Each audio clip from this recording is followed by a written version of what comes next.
No, don't you cry for me. The Reckless Ray. Power Hour. With my banjo on my knee. Okay, I'll tell you there, Auggie. It's great to be back in the chair again after a few weeks off. Well-deserved vacation. Took in some of that fine Tampa air. But I'll tell you, I am feeling refreshed and better than ever. Did you have a good vacation yourself there, Auggie? Vacation? Interesting. So, unlike you, I feel that our listeners deserve to know the truth. And the truth is that our sponsors kicked you off the air for 3 weeks because of your drunken outburst following the CPAC convention. I don't think our listeners need to hear about that, Kelly. Well, I do, and I'm not done. So, that's right, everyone. Your idol, Reckless Ray, was arrested after showing up to the America First Political Action Conference, a white supremacist conference, by the way, shirtless, wielding a machine gun, and profiteering my pillows. First of all, it was a toy gun, all right? Take a joke, calm down. And those pillows are like sleeping on a marshmallow. A pristine, very white, hooded marshmallow. Okay, so just to clarify, what you're saying is that while we're on the brink of World War III, you felt it was a good time to brandish a fake machine gun through the streets of Orlando without a shirt. Is that accurate? I stand by my actions, yes. It was CPAC weekend in our backyard. I'm not ashamed to say it. I had a 72-hour erection. It was orgasmic. Political orgy of the GOP's finest, melding authoritarian, homophobic, and white power theory. It was like spring break for the entire South. Cool kids hung out with Ron the Rage DeSantis. I think Lindsey Graham tried to have an ice cream social, but I don't think anyone went. Still have a hangover, stiffy in my pants, and we're a month out. Jesus Christ, what is wrong with you?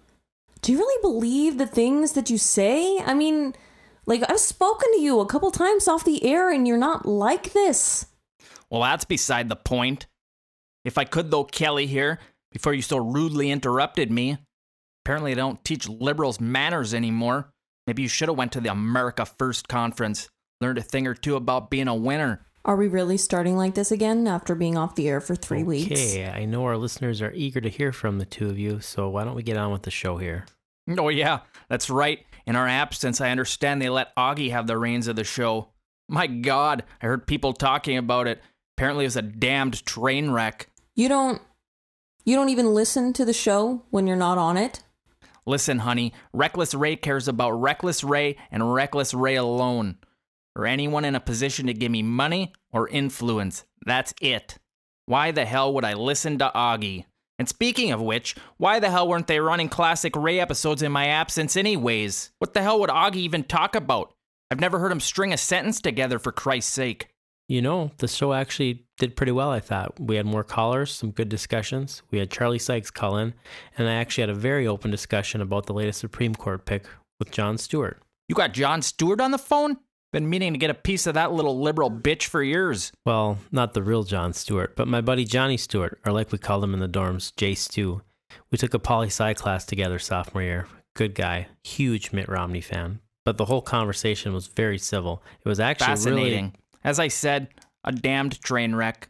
In fact, why don't we pull up a little of that gem right now for shits and giggles? This is what $200K in a communications degree gets you, folks. This is Auggie Style with Auggie Weston. So just sit back and enjoy it. Welcome to the program today, folks. Due to what most would probably consider some questionable life choices late last night, your regular host Ray will be taking what he assures me is a very short, temporary break from the show while he addresses various developing legal and mental health concerns. He requested, though, that I assure you that this was all one big misunderstanding, and in his words, not mine, he will be back penetrating your ears in the very near future. So, despite my objections and a very inadequate amount of time given to properly prepare to host the program, I have been asked to fill the, let's call them, controversial shoes of your host, Reckless Ray. That being said, we'll give it our best shot. Today will be the first edition of On the Table, Auggie style. We'll be discussing some of today's hot political issues with respectful dialogue from diverse perspectives. Speaking of diversity, I thought a great place to begin today's conversation is with the nomination of our potentially newest Supreme Court Justice. And there you have it, folks, a complete debacle. On the table? Really? It's supposed to be a family program, Auggie. Christ's sake. I think you and I have very different definitions of a family program. It was not a good title, Auggie. Besides, no offense, but you just really don't strike me as the kind of guy to, take someone on the table, let alone as you put it, Auggie style? Might have helped if you chimed in a little bit. Oh, I would have, but I was busy texting my friends on the over-under how many times you got laid in college. So. Whoa, shots fired. I am so offended right now on so many fronts. One, on the table just means taking all opinions and options. It's a very common phrase. Two, it's a little known fact that... All right. Rein it in there, Auggie. Save some of that energy for your next yoga class. Anything else you'd like to recap from your 15 seconds of fame before we move on to a real show? Put grown-ups back in charge? Well, as I said, I was trying to create an environment where people could have an intellectual and productive conversation. Well, what you created was a heaping pile of steaming dog shit. You know how much this pains me to say, Auggie, but terminology aside, I agree with him. I mean, really, agreeing with conservative talking points? How do you even look yourself in the mirror as a self-respecting Democrat? I thought you went to Harvard, Auggie. You don't have any moxie or what? Excuse me? Oh, she said you don't have balls, Auggie. You know, for a liberal wingnut, you're onto something there. Auggie, this is what a real show sounds like. Play the classic Christmas takes of 2019. People are still raving about that show. I don't think we should. I mean, the FCC and NCAAP had a lot of issues with that. God damn it, Auggie, roll the tape. Stack a real show up side by side with that pussy shit you had on. For anyone listening at the FCC right now, I want it noted that I am playing this under protest. Play the f***ing tape, Auggie. Classic. Well, thanks for calling in there, Father Hooper. Certainly we look forward to that Sunday pancake breakfast. And certainly we encourage all of our viewers to give to the local food shelter here. You have yourself a Merry Christmas, okay? Well, thanks again for letting me call in there, Ray. Sure is a fine program you have here, and I just want to say one more time, happy holiday season to you and all your listeners. Oh, God. What the f*** did you just Ray. say? Excuse Let me? it go. You heard me, Father. What the f*** did you just say? Oh, not Happy again. holidays? It is Merry f***ing Christmas, Father. Merry f***ing Christmas. Oh, goodness. Leave it to the goddamn bleeding heart Jesuit to give in to the f***ing liberal snowflakes and their reign of terror on Christmas. It's the same f***ing thing every year with you pieces of shit. F***ing Catholics, Ray, Asians, hey. Arabs. Oh. You're all ruining my Oh, fucking no, Ray, Christmas. no. Why must you ruin my Christmas? If I could right now, I'd beat you like Ralphie did in the Christmas story. Christmas story? Yeah, the Christmas story, Father. Merry mother f***ing Christmas. Oh, grab his legs. Put Grab me grab his down. legs. Put Grab- me. Merry mother grab his legs. Christmas. Classic. Now that right there, folks, was entertainment. Not some, I concede the point garbage. It was real, brutal, like real life. Not some liberal lamestream attempt at bipartisanship. This is so ridiculous. All you conservative networks do is brainwash people. It's like Jerry frickin' Springer for politics.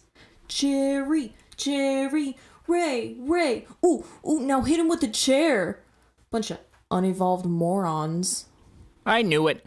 Try to bring a little good cheer to people, and the fascist Nazi liberal wants to bring the whole world down to her depraved, pessimistic view of the world. Let's have it. What'd you like to talk about today, Kelly? What is it? All males should be castrated? No more names? Pronouns only? Release all the prisoners? What kind of brain buster do you have for us today? So typical. Attack and degrade. It's all you can ever do. Though the pronouns idea would actually bring a level of equality. Oh, for Christ's sake. Ray, you have to let her finish her thoughts and make her point. Fine. Kelly, what do you want to talk about? You just asked me what I wanted to talk about, and then you immediately interrupted me, as per usual, just like a man. So I'm going to try it again. I think it's rather convenient that you were taken off the air for the entire month of February, which is Black History Month, in case you didn't know, where you could avoid a whole month of talking about uncomfortable truths the right-wing media would rather avoid. Here we go. Let's get this social rant over with. It's not rant, Ray. It's talking about the important things, the things that actually matter. For starters, I was watching Hulu, and they had the movie Hitch being featured for Black History Month. Hitch, Ray. Can you believe it?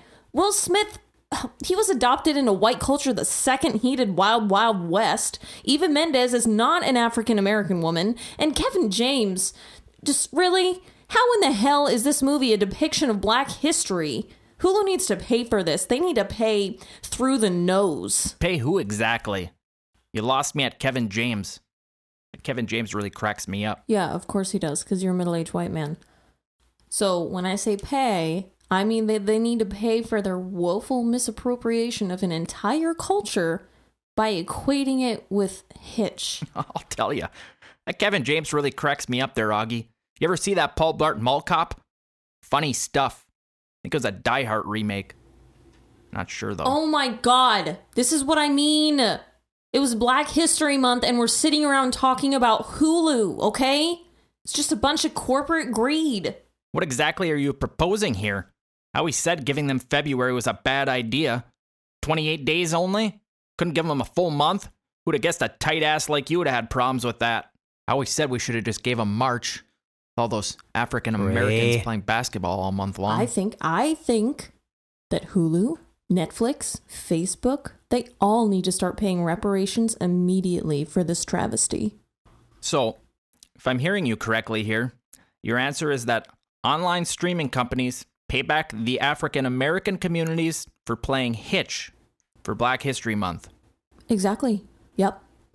But not just African Americans, but like also open-minded white people should be paid, along with college students in debt, you know? It's more important than ever that late 20-somethings be given debt relief. You know, like, of course, along with payback for centuries of oppression and injustice. Oh, I'm sorry. Are you done? Auggie, do we have any of that Paul Blart Mall Cop clips? The Reckless Ray. The Reckless Power Hour. By the way, Kelly, thanks for taking that over-under bet. Could have been more than 2. Oh my god, I know.